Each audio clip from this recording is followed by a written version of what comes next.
नमस्कार दोस्तों, मेरा नाम एकांश है और एकांश एस्ट्रोवर्स में आपका फिर से हार्दिक स्वागत है। और आज हम बात करेंगे उसी श्रृंखला में 8वें भाव पर एक और एग्जाम्पल चार्ट के साथ। आइए शुरू करते हैं। ये जो कुंडली आपके सामने है, मीन लगन की कुंडली है। तीसरे भाव में केतु, चौथे भाव में शनि, नवम में राहु, दशम में मंगल चंद्र, 11वें में सूर्य बुध, बृहस्पति और शुक्र 12वें भाव में विराजमान है। आप देखेंगे कि लग्नेश बृहस्पति अपने से 12वें जाके अष्टम अधिपति शुक्र के साथ विराजमान है। लग्नेश और लग्न दोनों ही आप ध्यान से देखेंगे कि 4, 8, 12 के प्रभाव में हैं, क्योंकि लग्नेश जो बृहस्पति है वह स्वयं ही 12वें भाव में विराजमान है और अष्टम अधिपति जो कि शुक्र हुए वह भी उनके साथ विराजमान है। एज अ रिज़ल्ट परिणाम स्वरूप जातक बहुत सारे एडिक्शंस का शिकार हुआ और मेंटली बहुत ही परेशान और रिटार्डेड टाइप वो हो गया।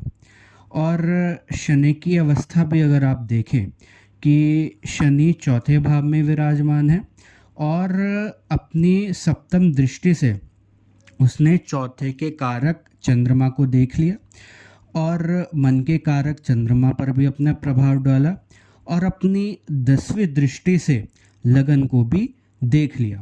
एज अ रिज़ल्ट आप देखेंगे कि चंद्रमा की शनि का चंद्रमा पर भी इफ़ेक्ट है और लग्न पर भी इफ़ेक्ट है।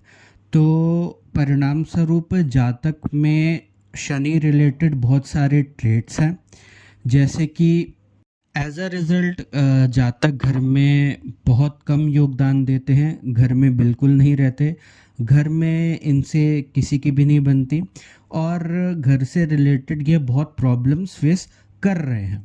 और एक और बार आप कंफर्म कर सकते हैं, जैसे अगर आप देखें कि शनि की दशम दृष्टि लगन पर जा रही है, मंगल की चौथी दृष्टि लगन पर है और बहुत सारे लोग जो कि राहु की पंचम दृष्टि भी मानते हैं तो वो भी लगन पर है।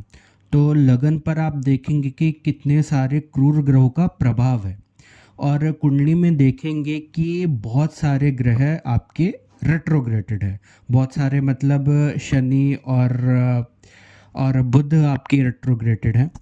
आप अगर एक और बात पर गौर करेंगे कि इस पत्रिका में वक्रत्व का बहुत प्रभाव है, खासकर चौथे भाव पर।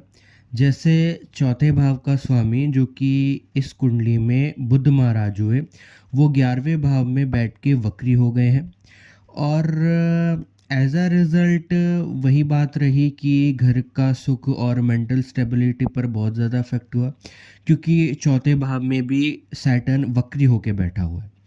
इस कुंडली में बृहस्पति की प्लेसमेंट भी कुछ खास नहीं है, क्योंकि अगर आप देखेंगे कि काल पुरुष की 12वीं राशि लगन में है और लग्नेश अपने से 12वें में गए हैं, तो 12वें भाव के रिजल्ट उससे रिलेटेड मिलना बहुत लाजमी है, जैसे गलत आदतों में पड़ना और जीवन के प्रति बहुत केयरलेस होना।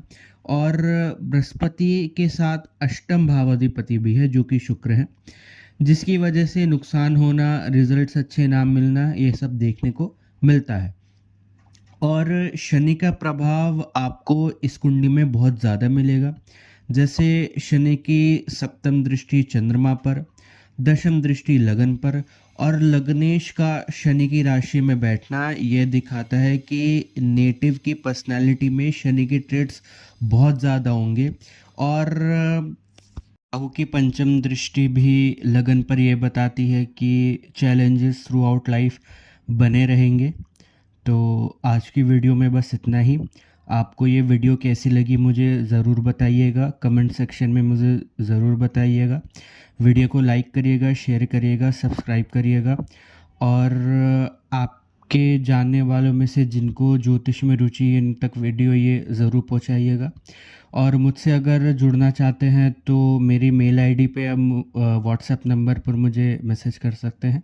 Thank you so much.